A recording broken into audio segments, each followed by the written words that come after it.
Hey, it's Gerald from Lakers Fast Break. Anchor is the easiest way to make your next podcast. It's absolutely free, and their creation tools will allow you to record and edit your show right from your phone or your home computer. Anchor will then distribute your podcast for you so it can be heard on great podcast outlets like Spotify, Apple Podcasts, Radio Public, Google Podcasts, and many more. You can even make money from your podcast with no minimum listenership.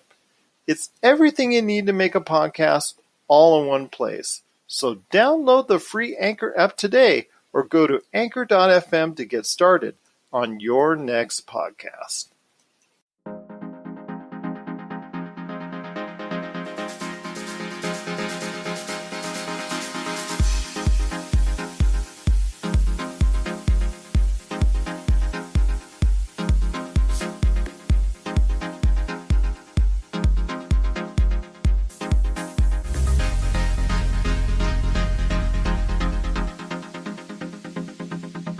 And we're back with another episode of the Lakers Fast Break podcast. Gerald Glassford coming right back at you here from Pop Culture Cosmos, the Lakers Fast Break, Inside Sports Fantasy Football, and Game Source. We truly appreciate everyone out there listening to all of our great shows. You get a chance, we've had some great shows this past week, not only with my current guests, but also Rafael Barlow from NBA Draft Junkies, and Stone Hansen on from DraftSite.com. Michael Weisenberg, he's also been here from Prospective Insight. Some great podcasts over the past few weeks. In fact, we're closing in on big number 100. Can you believe that? Big number 100 for the Lakers Fast Break podcast. Seems like only yesterday when I was doing number 1. So I truly appreciate everyone out there listening to us. And if you can, give us that 5-star review on Apple Podcasts. We truly appreciate it. It helps us get more notoriety, helps get our name out there so that more people can enjoy, that love the NBA, that love the Lakers, get to know us better here at the Lakers Fast Break podcast. And also some great shows that they can listen to outside of our show here at the Lakers Fast Break, including the Pop Culture Cosmos and Inside Sports Fantasy Football. The Lakers this week, they're finally going to gear up and head down to Orlando. It's finally becoming a reality, and things are tightening up now as far as the schedule is concerned. And now people are talking more about who has got the coronavirus in advance, and the teams are now really worried about the timing and all that because it is now so close to the time that almost all of these teams over the next few days will be heading to Orlando. In fact, they've got schedules out now for the scrimmages. They've got a lot of things that the NBA is coming up with as far as the design and how it's going to be implemented once they get to Orlando into that bubble. And here today to talk to me about that, the Dwight Howard situation, because it's still, as of this recording, still very much in the air, plus so much more. He's a good man indeed. I know him as Tom Wong, but you know him as the mastermind behind the great Laker site, Lakerholics.net. You got to be part of the conversation today at Lakerholics.net. We can go ahead and talk nothing but Lakers, NBA, and have a great time in doing so because you'll be interacting with some great people that are on there. Want to give them a big shout out at Lakerholics.net. It is a good man indeed, like I said before. It is LakerTom. And LakerTom, they're heading to Orlando, finally. I'm so excited, Gerald. It's seems like a half a year. Seems like another whole season. It's hard to believe that we're talking about a continuation of the 2019-20 season, which has lasted on and on and on. So we're finally going to get some action. I guess 2 days from now, the Lakers are supposed to pack up their stuff and all head to Orlando. Hopefully, we'll have Dwight Howard with us. And that seems to be the big question, my friend, because the NBA is aware of his situation. They have been in touch with Dwight Howard and also speaking to the Lakers, and all three parties are communicating with each other. It's not like it's a mystery or anything. You know, he's in care of his son now because the mother of his son unfortunately passed away. And if that's the case, that's very tragic, and a heart goes out to him and his family. And his situation is up in the air, and he was part of the movement when it comes to what Kyrie Irving was trying to go as far as making sure that the Black Lives Matter movement is still very much at the forefront of everything. And I know he was very much at one time, and even quoted to CNN saying that he was, he wanted to put that to the forefront and wasn't interested in going to Orlando, although he never actually backed out like we heard from Avery Bradley, although Avery Bradley, again, has a great reason with his 6-year-old son in not going.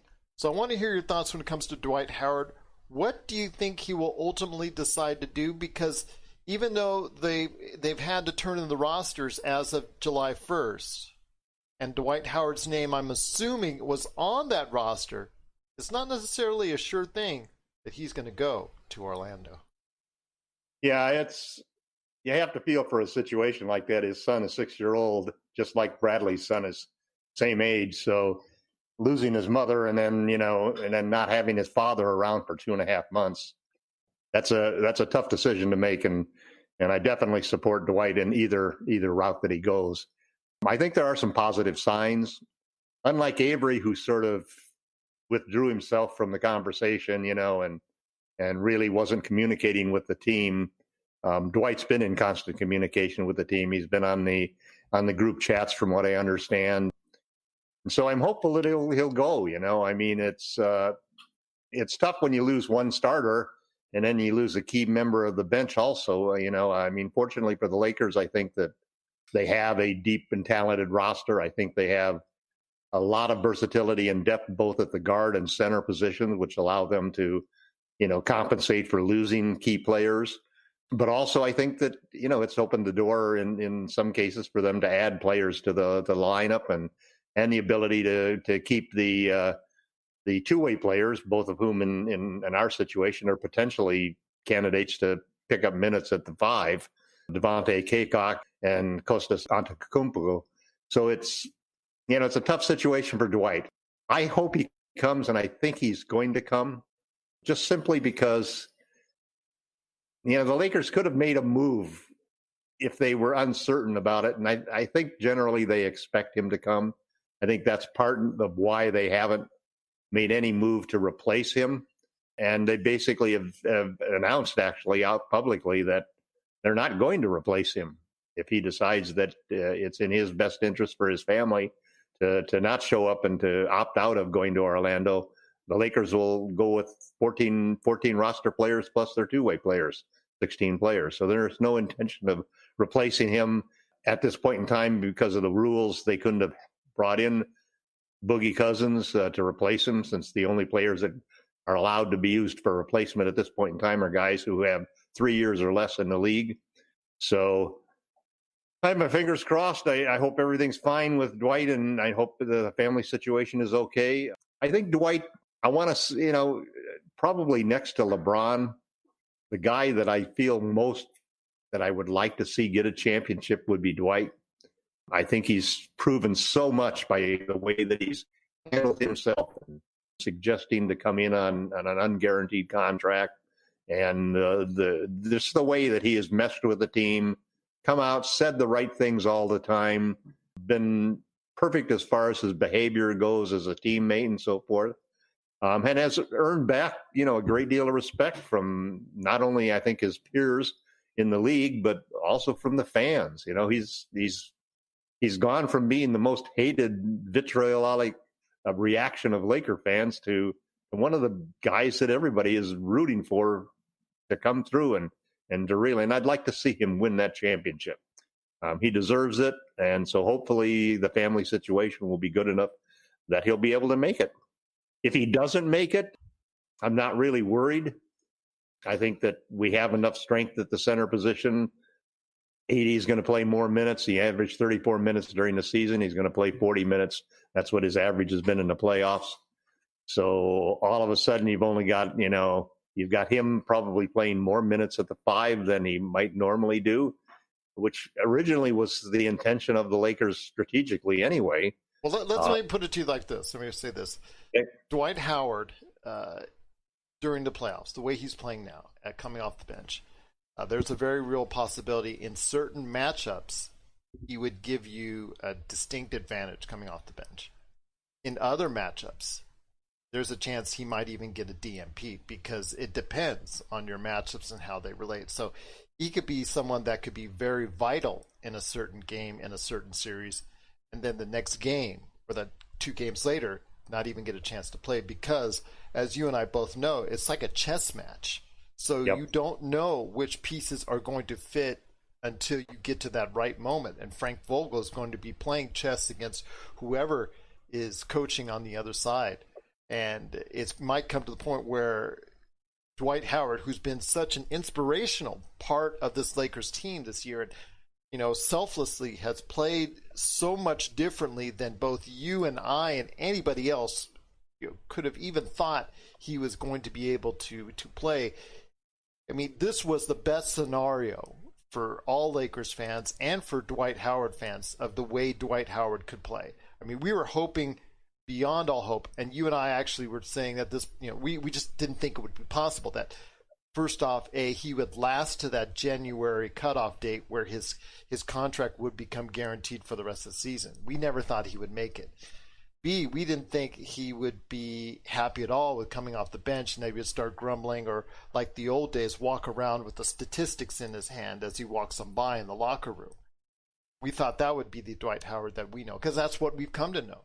But he said he had changed. He said that he had come to Los Angeles, or back to Los Angeles, as a changed individual, humbled by his experiences within the past few years as being a cast-off and every organization that he was with not wanting to deal with him again. So we didn't believe him, or we were just, rolling our eyes and whatnot at the beginning of the season. But my God, has he changed around the fans' ideals? And you know what? If he cannot make it, he's got a great reason why he can't make it in his son. I mean, as a father of 3 kids, I can't blame him. We've seen this situation with Avery Bradley. Can't blame him, because he is an individual that, has kids he's got to worry about. But I'm hopeful of that he will be the case and that he'll come to Orlando, because he can be, at times, a very vital part of this rotation. I understand you want to play Anthony Davis more at 5. And yes, Anthony Davis at the 5, despite what he tells you, the statistics bear out that he is the best option at the 5 spot. But I understand his trepidation about playing the 5 a lot. But I understand the playoffs that might happen.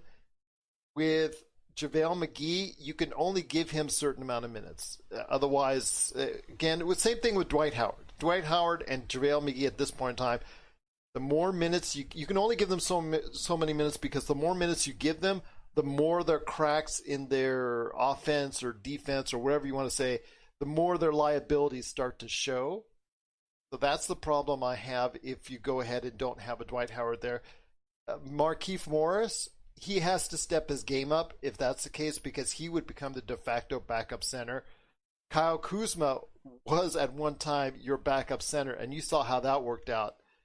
So that can't be a situation where you go back. I could see him playing more 4, and that's fine, but I can't see him playing more 5, because that's a recipe for disaster. And Kostas Antetokounmpo, that's not the right Antetokounmpo you want on the floor. Let's just put it that way. He's not looked great at all. I would say, though, that Devontae Cacok, who has done a great job, and actually, I think, was he named to one of the first or second first team and rookie team? Okay, so he's done a great job, but that's, again, then you get a situation undersized, and it's the G League. But he might be able to give you 10 minutes a game off the bench as an undersized hustling, i.e. Montrezl Harrell, which a lot of people see in him. But I'm just going to say this. I see that comparison really strongly with him. I'm just going to say this, and I'll let you get back to what you were talking about. And thank you for allowing me to interject here, is that we need Dwight Howard, because in the right situation, he will be a distinct advantage for you. Even as someone who, as these series get uglier, becomes that one individual, maybe Markieff Morris will do it too, as the tough guy, as the bully, because the Lakers have been known as a team that can be bullied, because otherwise, outside of LeBron, because they're not, Lakers have been known as a team this year that's maybe not as physical as you'd like them to be. But when Dwight Howard's in there, he's going to be physical. He'll probably get a cheap shot. He'll probably get a technical. You've seen that before already. But I'll tell you what, it's something that I'd rather go in the war with him than without him. Yeah, well, I think it's the same situation as you had with Avery. You'd rather go into the battle having Avery start and having Dwight on the bench. There's another factor with Dwight that I think is important, and this is another reason why I think he's going to play, and that is he doesn't have a contract next year, and so he's a free agent. And I'm he's sure already played. I'm just going to say this: he's already played at that level. He's already played to a level where a team. Again, all season long, I've been telling you since he started playing the way he is that he's prime for a team like Golden State. If they don't get Jonathan Wiseman in the draft, or even if they do, would love to have him as their starting five for 20 minutes a game, shooting 70%, getting 7 to 10 rebounds a game, getting 2 blocks a game.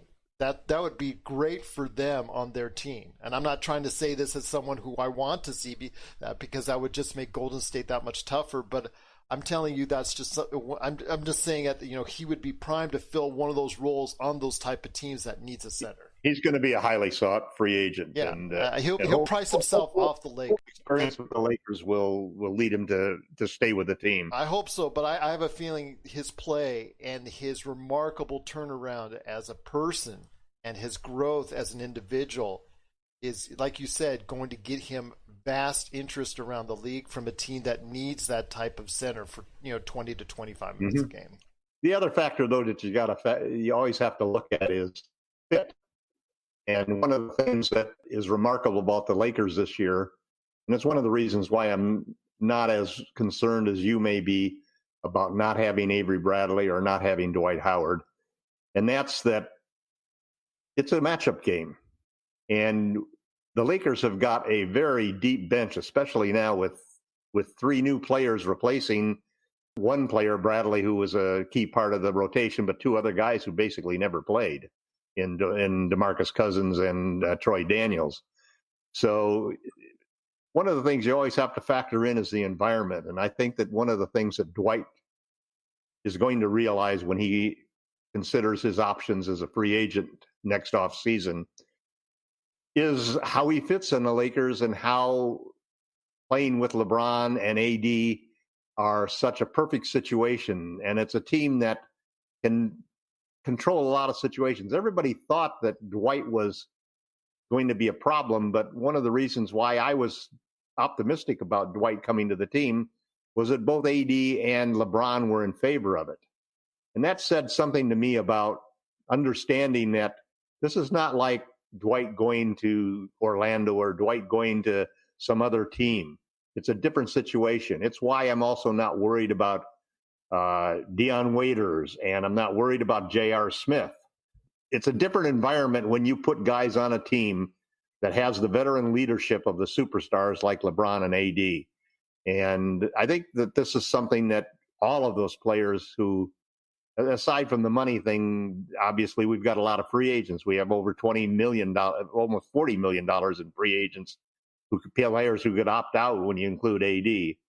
And I think that it's the camaraderie, the chemistry that's developed on this team, the leadership, the way that a entire organization from Jeannie Buss and Rob Pelinka down through the coaching staff has got everybody on the same page. It makes it easy for a player to come in, not have to worry about anything except doing their job. Everybody has to fall into line. Everybody has to be a good soldier. And that's one of the things that most championship teams, every so often you'll see a team come along with, like the Kobe and Shaq Lakers, where the talent was just so big that they could overcome all of the caustic things happening and all of the controversy on the team. In the Lakers case, I think that they've set an environment. They've created a cradling environment that is just perfect for players to have their chance at redemption. Markieff Morris is the first example of that. I think that definitely Dion Waiters and J.R. Smith. J.R. doesn't want to go down in the record books and in the minds of basketball fans everywhere as the guy who made that gaffe and let that game go into overtime. As much as you say that, the guy can play ball. The guy can play ball. He can shoot the ball. He's the fourth best, most 3-point shots in the history of the league. I understand that. See him whether you like it or not, Gerald, you're going to see him on the floor with LeBron. I know that. I know this, Tom. But when it comes to J.R. Smith, he's never going to escape that. Okay. Sure he will. Just like JaVale has escaped being, the Shaq. No. There's a difference between JaVale doing Shaqtin' a fool, in regular season games where it's really not that as important, than J.R. Smith doing it when it's right in the middle of the finals. That's a bigger stage, my friend. Let's take Chris Webber.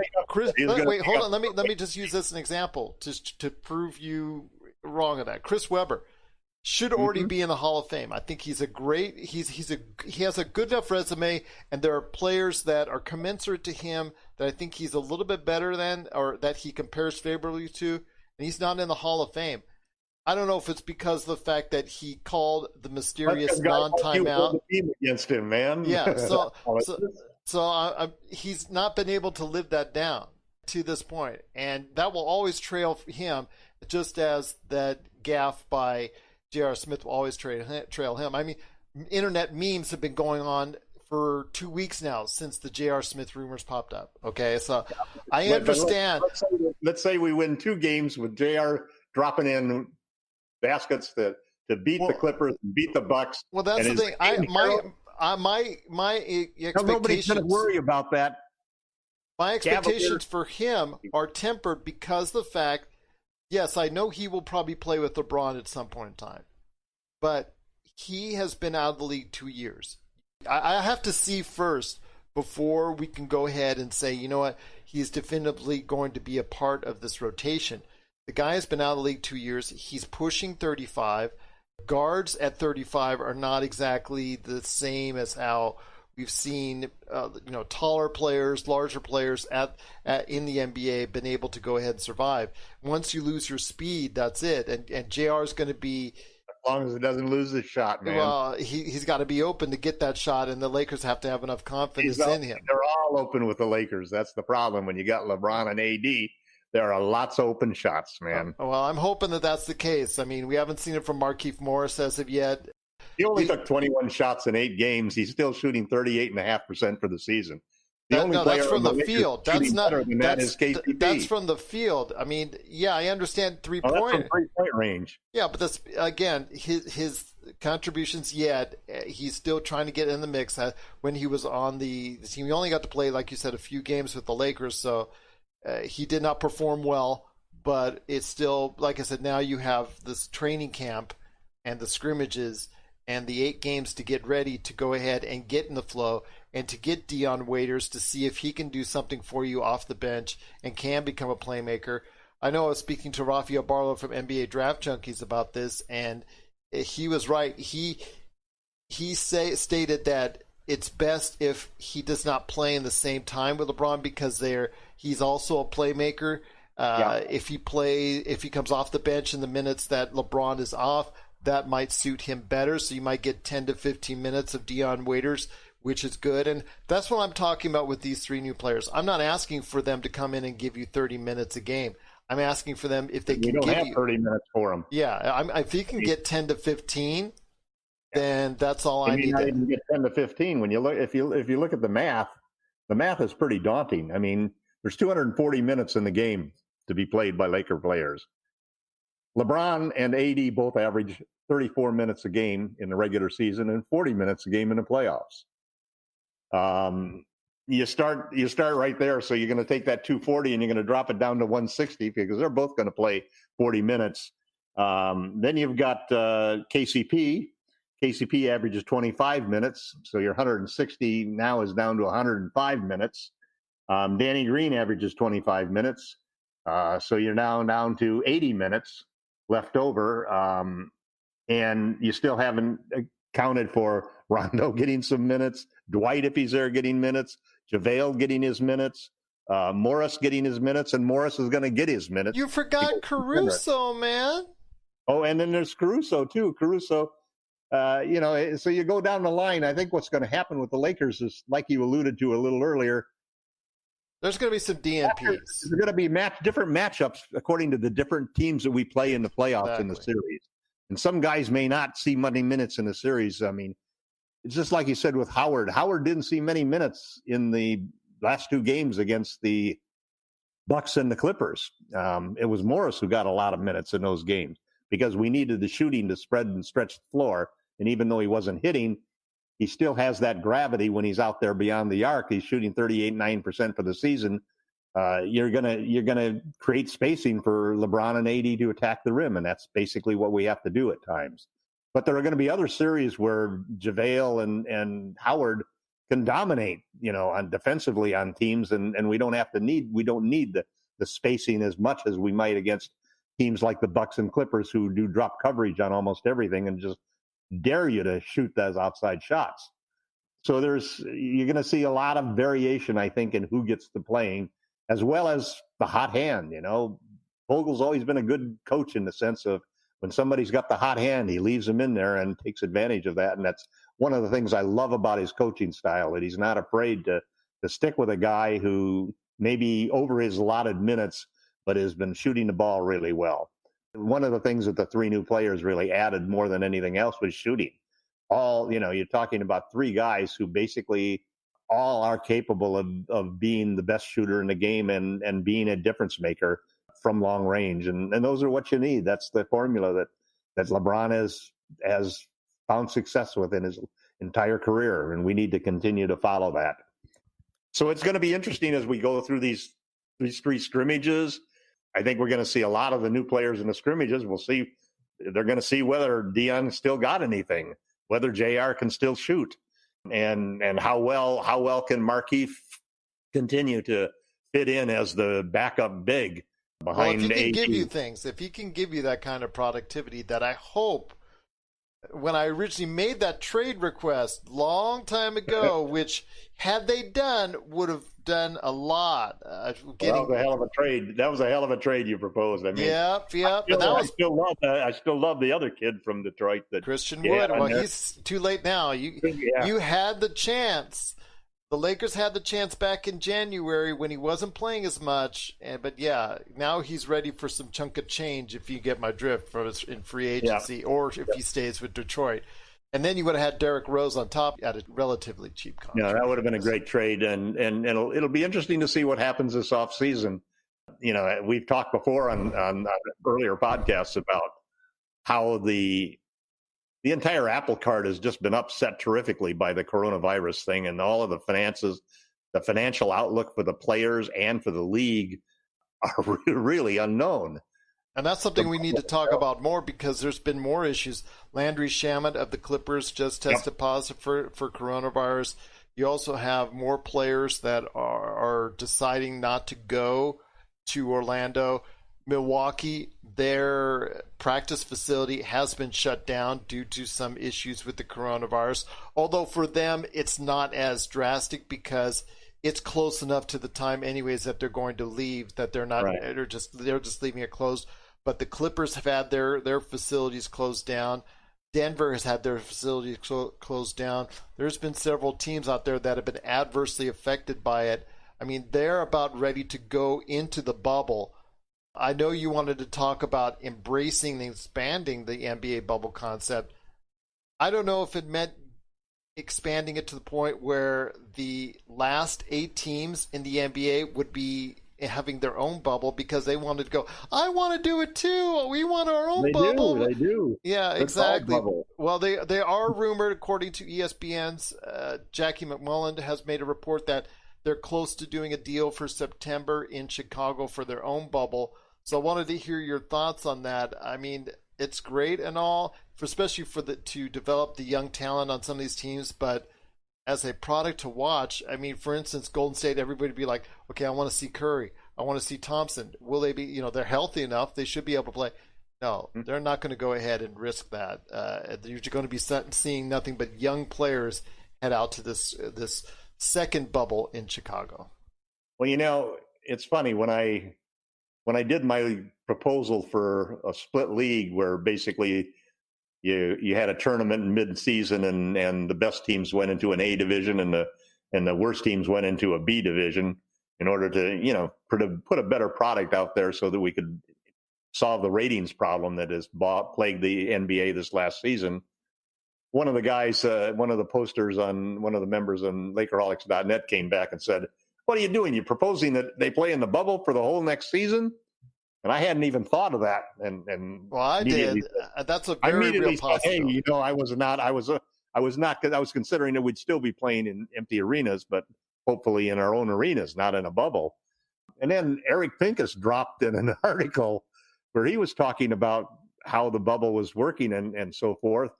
He dropped in the idea that if coronavirus continues to mount up new cases and more people infectious and the new mutation of the virus now is 3 to 9 times as infectious as the previous ones, Pincus actually raised the issue that the bubble may be the only way the league is going to be able to finish next year. We're signaling the ref for a quick timeout, but we'll be back with more of the Lakers Fast Break podcast.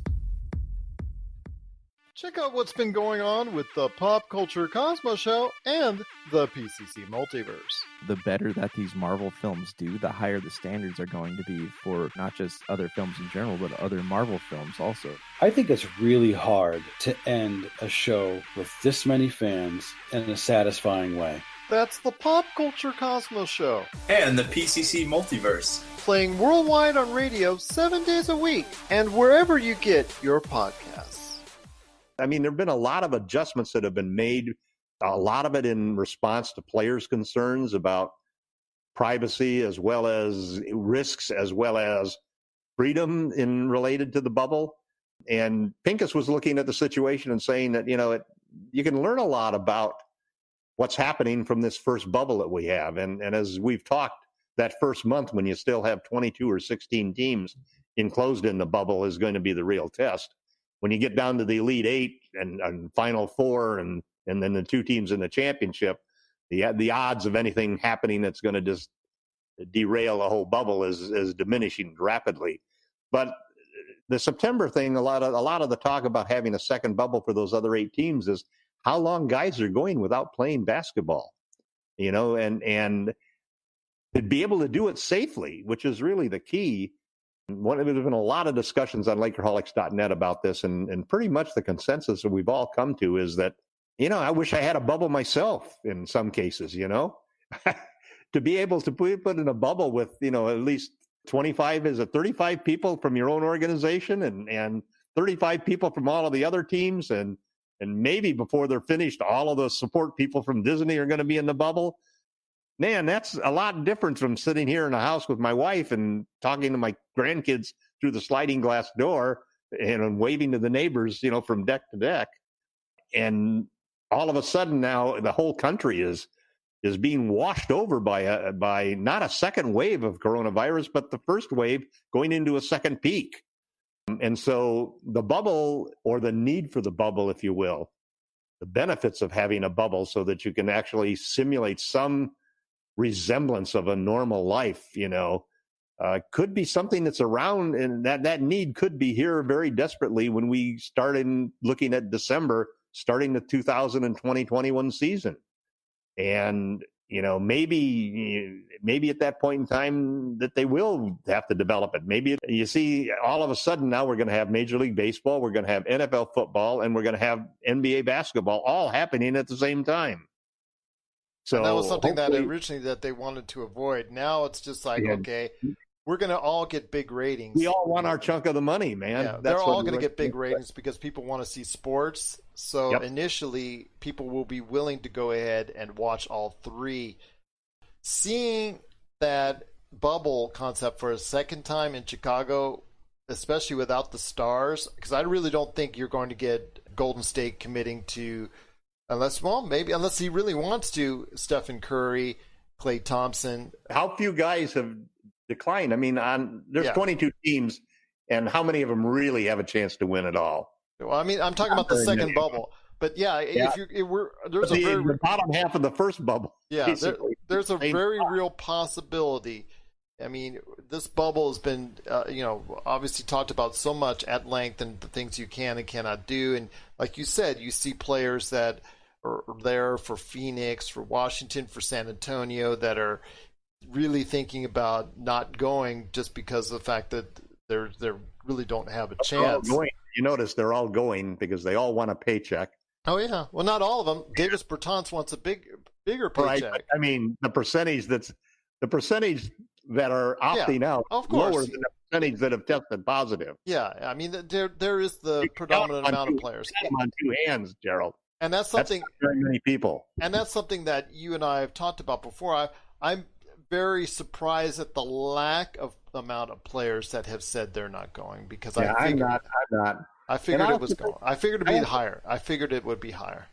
I didn't. I think there's something also about the injury situation that sometimes you get into a situation if you're off even longer, the risk of getting an injury, and this is one of the things that the league was talking about with these 8 teams we're talking about of wanting to have a second bubble, that the player development, especially for young players, for not being able to play competitively for a long period of time, not only stints their growth as players, because you think back about how players generally make their big leaps from year to year, especially in their young years, in the off seasons when they're playing a lot. We're seeing all the time. But we're seeing a lot of. There's no different than going into the bubble and playing in those situations. You still see everybody going out and playing off season, whether they're going to the local gym or whether they're playing at LeBron's place or AD's place or in one of the tournaments, or players need to play. They need to play, and if they don't play, then that raises in some cases the risk of getting an injury when they go into the season. But there's still a lot of trepidation out there. I mean, we see it with some of the players. We see it with the coaches, obviously. Lionel Hollins for the Lakers, we want to send him our best and continue health. He will not be part of the contingent going to Orlando. He cited health concerns, and that's justifiable, obviously, for him. And made a point that wasn't age-related either. It was pure health concerns. Yeah, pure health concerns. Although he is the oldest of the coaches for the Lakers, I believe at 67. But yes, he indicated it was strictly for health reasons. So I'm wishing him all the best. And he will still be able to obviously speak to the rest of the coaching staff via Zoom and all that when it comes to the time actually looking at it. Especially become a video coordinator all of a sudden. Yeah, video coordinator. But you're also looking at everything when it comes to the upcoming scrimmages, which we'll talk about here in a sec. And also as well looking at the schedule as a whole, maybe doing some scouting, things of that nature that he's going to be able to provide going forward. So I'm still happy that he's going to be able to make a very good contribution for the Lakers going forward, even though he will not be there at Orlando. And that's something I wanted to talk to you about is the scrimmages. I mean, now that the league is today, as we're talking about this, they're going ahead and announcing scrimmages starting on, I believe, on the 22nd. Yeah, and you're as a team, you're only allowed to scrimmage against specific other teams, usually in the opposite conference, from what I'm seeing, and either lower ranked to higher ranked. It's going to be different types of matchups and scrimmages that we'll be seeing take place.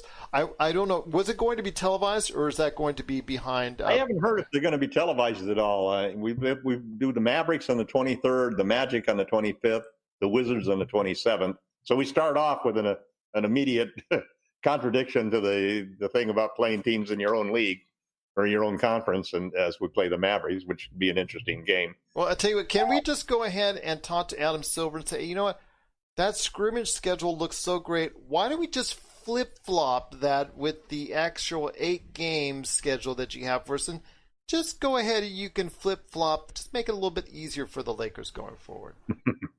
I don't want it to be easier for the Lakers going forward. I want it to be tough. I want them to be rolling and having to play their best basketball before they get to the playoffs. That depends, my friend. If the Lakers have already clinched the Western Conference, they can't lose the lead. All they have to do is win half of their games. Yeah, but that's what I'm saying. If the Lakers clinch their conference championship, let's say 4 or 5 games in. Let's say 5 games in. That last 3 games, you're not going to go ahead and put LeBron out there 30 minutes, 35 minutes. I'm sorry. No, but you're going to put Costas out there, and you're going to put Devontae out there, and you're going to see a lot of Dion, and you're going to see a lot of, a lot of bad basketball if that's the case. But at the same time,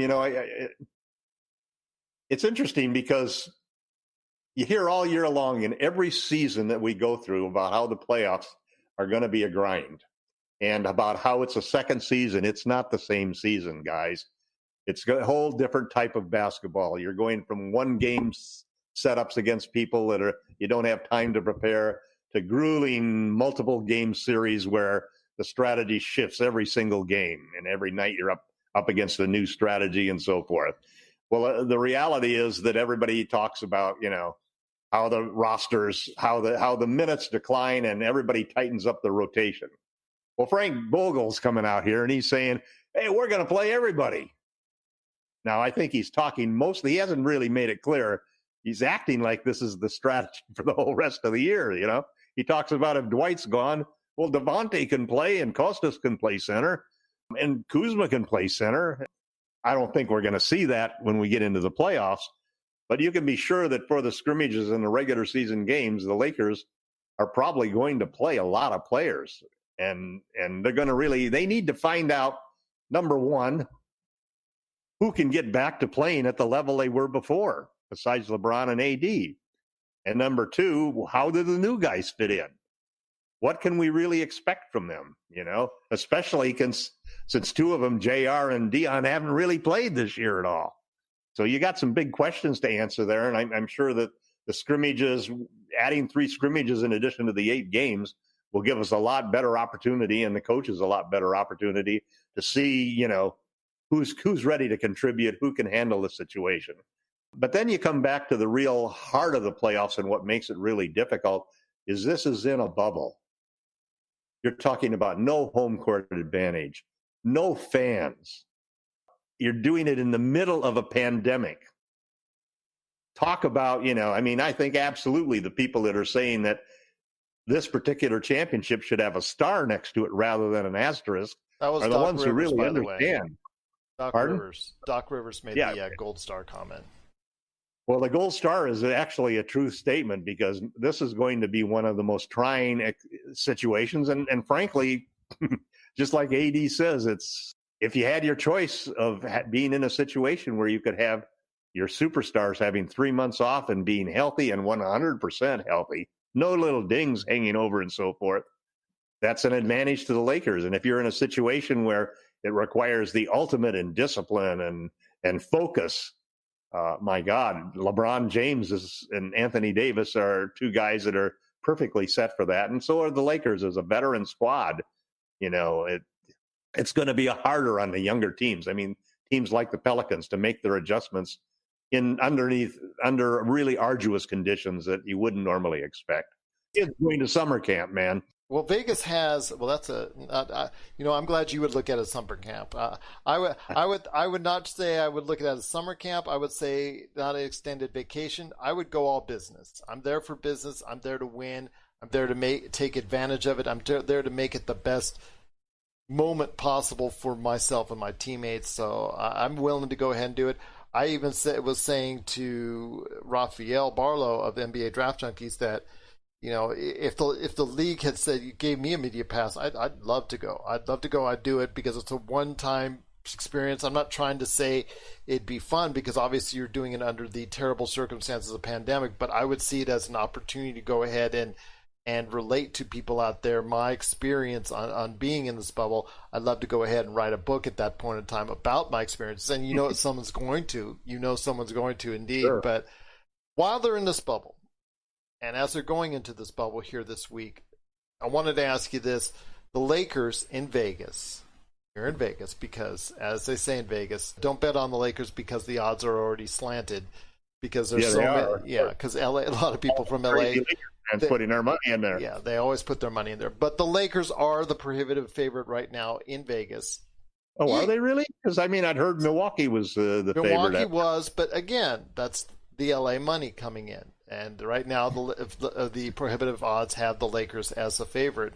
I think that has surpassed the Bucks, but it's a very close margin.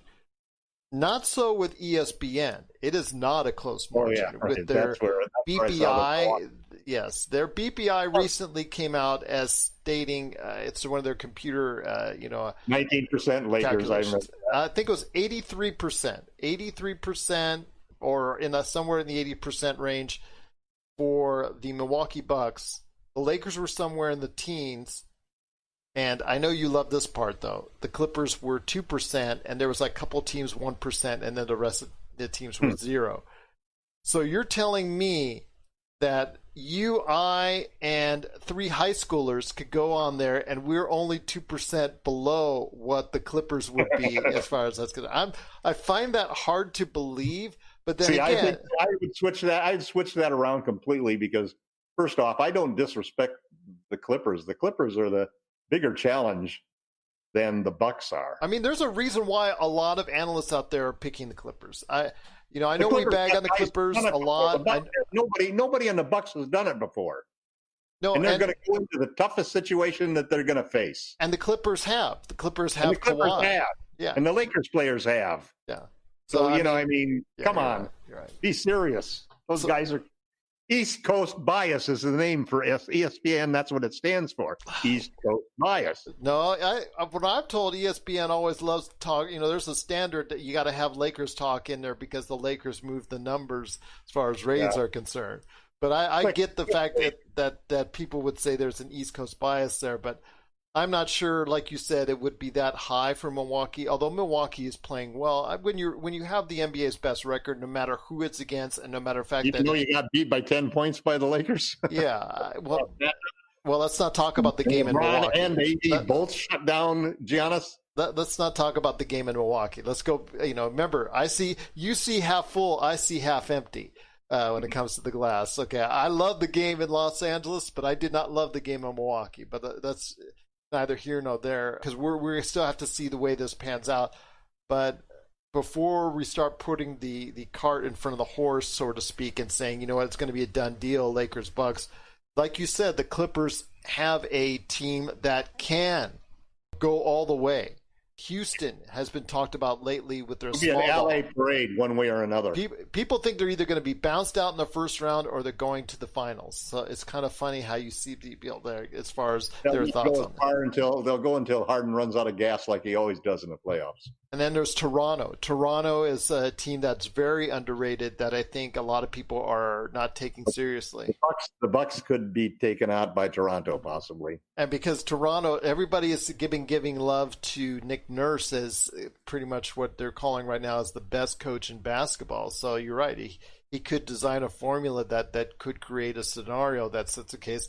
Philadelphia, if it ever finds the right chemistry or the right equation, still has all that talent and could make a scenario where it could become difficult for any team going through them in the playoffs. Could, because Joel Embiid is healthy and Ben Simmons is healthy at this point in time, and that's they as much as the Lakers and the Clippers benefit from having that time off. That's for sure. That's for sure. I mean, so there's all these different scenarios, and you and I will go into this as it gets closer to the series. But I just wanted to make note that Milwaukee is heavily favored by the ESPN statistical analysis, and I'm not sure that that's flying with me. And I'm not sure if you should make the Lakers a heavy favorite. I think they should be the favorite. They're my pick still to go all the way because, never count out LeBron and AD in a matchup against anyone.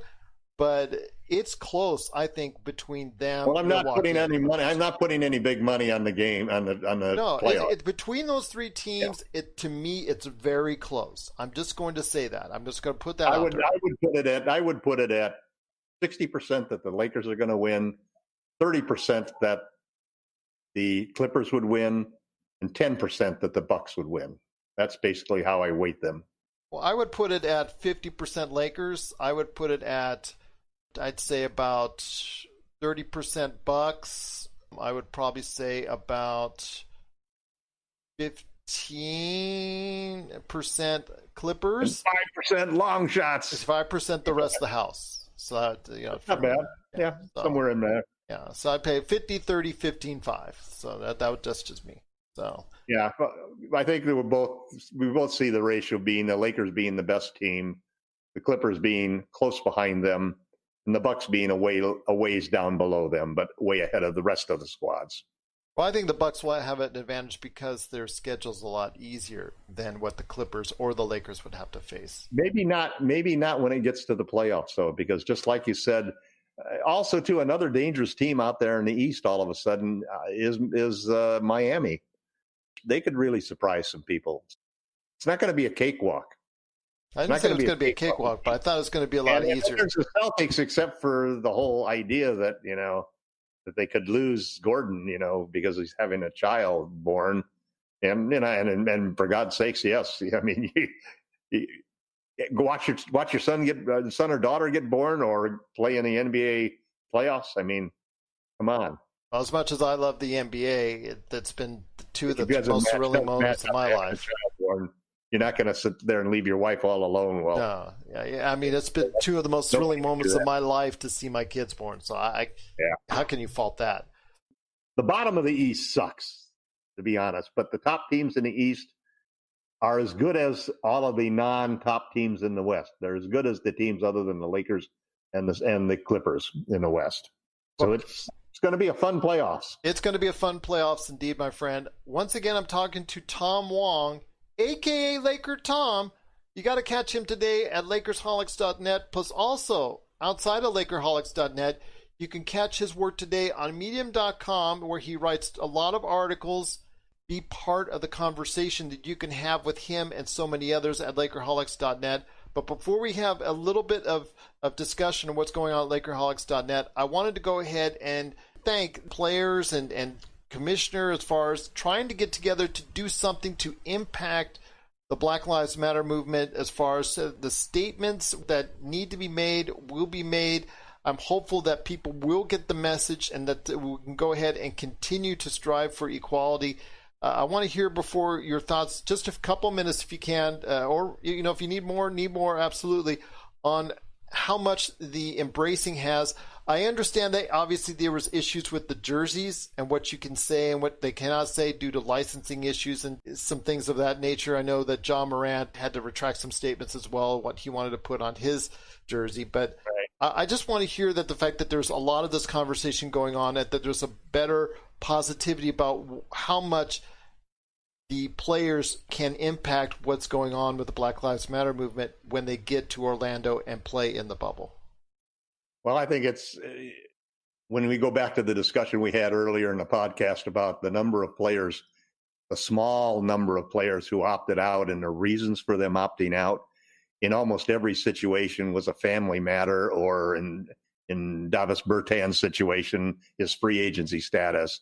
So almost everybody pretty much came to a final conclusion that the best platform that the players would have to show their support for Black Lives Matter would be to show up in Orlando and take advantage of all of the opportunities that the league and the Players Association have put together as ways for the players to express themselves and support the movement. Whether it's the statements on the jerseys, which obviously had to be all approved by the licensees of the league, so that nothing was offensive to anybody in that sense. And then there's a great collection. Some of them are, you wonder why they even included them. But there's enough things there that everybody can find something that will express their position and support, down to putting Black Lives Matter on the courts. All of these things, I think, make something that allow the NBA under Adam Silver's leadership again to be the most progressive league as far as making sure that they support the players and the movements and politics of the players better than the NFL or the Major League Baseball or any of the other leagues. I think that also the efforts made, the teams like the Lakers hiring a specific person to be in charge of making sure that racial equality runs through the entire clubhouse, through the ownership, is probably the next area that the league wants to work on, making sure that we get more coaches, more black coaches get opportunities, black owners get opportunities. You have to imagine at some point in time that LeBron James is going to end up owning part of a franchise. And Clutch Sports at some point in time may also get into the same situation. So to me, it's rewarding to see this happen. I think it's incredibly constructive, and it's part of the sort of woke attitude that corporations around America are showing. We're in the midst of what could be one of the most transcendent periods as far as social justice and equality in the country, and it's great to see the NBA and the Lakers themselves being in the forefront of leading that movement. A hopeful sign for the league and its players that they can help enact positive change going forward in so many areas, and I'm hoping the statements and everything that's done while their time in Orlando is well spent on these issues. I'm glad to see at least the league is working together to make happen in regards to what is going to be said and going to be done and going to be demonstrated and going to be shown off when it comes to the bubble in Orlando. So I'm looking forward to hearing more what the players have to say and how they're going to say it, and hopefully how it will enact change for positivity going forward. You think the players are going to kneel? That's all part of it. Yes, that's part of it. Obviously, the what happened as far as the rule that was in place in regards to the national anthem is hopefully going to be waived and allow the players to go ahead and express themselves the way they see fit, and will allow that change to start happening going forward. Before we head on out, Tom, I want to go ahead and give you the chance real quick to talk about what's going on at LakerHolics.net. So take it away, my friend. Appreciate it. It's been a great podcast so far, but before we head on out, go ahead and mention to everyone out there what everybody's been talking about at LakerHolics.net. Well, there's been a lot of discussion, obviously, because yesterday was the 4th of July. I had posted an article talking about whether or not bubbles were going to become the new way of life in America. The replacement for the walled communities that we have could be bubble communities, because things look so dire and depressing with respect to the coronavirus spreading all over. And then every state, it seems, in the union now, other than a couple of states, are seeing increases in cases and hospitalizations. I followed that up with a positive post on Sunday that really was just looking at that we may be in, it was an article taken from CNN, that we may be in one of the most chaotic periods politically that the country's ever had, but it also is one of the opportunities that we have for real change to happen, you know. And I think everybody is looking at that positively, despite, you know, we have a chance to get basketball back again, to get all of our sports back again. And I hope that they're all successful. I think the NBA's idea of the bubble is something that we may ultimately see other teams, other leagues start to adopt, you know. I mean, I know Major League Baseball talked about that at one point in time, where they were going to have leagues in Arizona and Florida. Of course, Arizona and Florida are not where you want to have leagues right at the moment. But I think that there's, despite the terrible tragedies that we're facing with this virus, there are a lot of signs that we're seeing things that are going to change for the better for the country. And so I'd like to just leave it on that note. We've had a lot of discussions. We don't usually talk politics at all on LakerHolics.net. It's basically been a site rule, and obviously at times politics and basketball and the Lakers start to get combined in times like this. And so we've lessened the rules and have allowed people to express their opinions, and everybody's been, I think I'm proud of how everybody's handled themselves. And we've got some people who have directly to reversal opinions of a lot of things, but they've at least kept it civil and kept it intelligent and tried to make it the type of discussion that you would want to have with anybody. So I invite everybody to come out to the site and join into the conversation. If you're looking for a bunch of fans who are informed and have good opinions and are willing to listen to everybody, and you want to talk Lakers, there's no better place in the world to do it than LakerHolics.net. Once again, be part of the conversation today at LakerHolics.net. My friend, it's been a great conversation today. I cannot thank you enough for stopping by, and appreciate you going ahead and sharing your thoughts as the Lakers head to Orlando this week to start going into that bubble. And let's hope it doesn't burst in more ways than one. So we're very interested to see what's going to happen here in a couple of weeks. So as far as when they have scrimmages, they're going to obviously go through a training camp first, and then the games later on this month. I'm so excited that basketball might finally be returning to us here as fans. But before we end on out, just want to go ahead and give a big shout out to Vince Attulo from That Sports Card Show podcast. If you could give his show a listen, there's some great stuff going on in the world of sports cards. I'd love to get him back on our show to hear his thoughts on sports cards and everything going on in the world of sports, because there's no better person to have as far as knowledgeable on the sports card scene than Vince Attulo. So give his That Sports Card Show podcast a listen. For our show, 5 stars on Apple Podcasts. We truly appreciate it if you can. If you have any questions for us, at LakerTom on Twitter, at Lakers Fast Break here on Twitter for us, LakersFastBreak@yahoo.com. You always can go ahead and reach us out on any of those outlets right there for you. But again, we just truly appreciate everyone out there listening. Stay safe, stay healthy, and stay in tune with us right here at the Lakers Fast Break Podcast.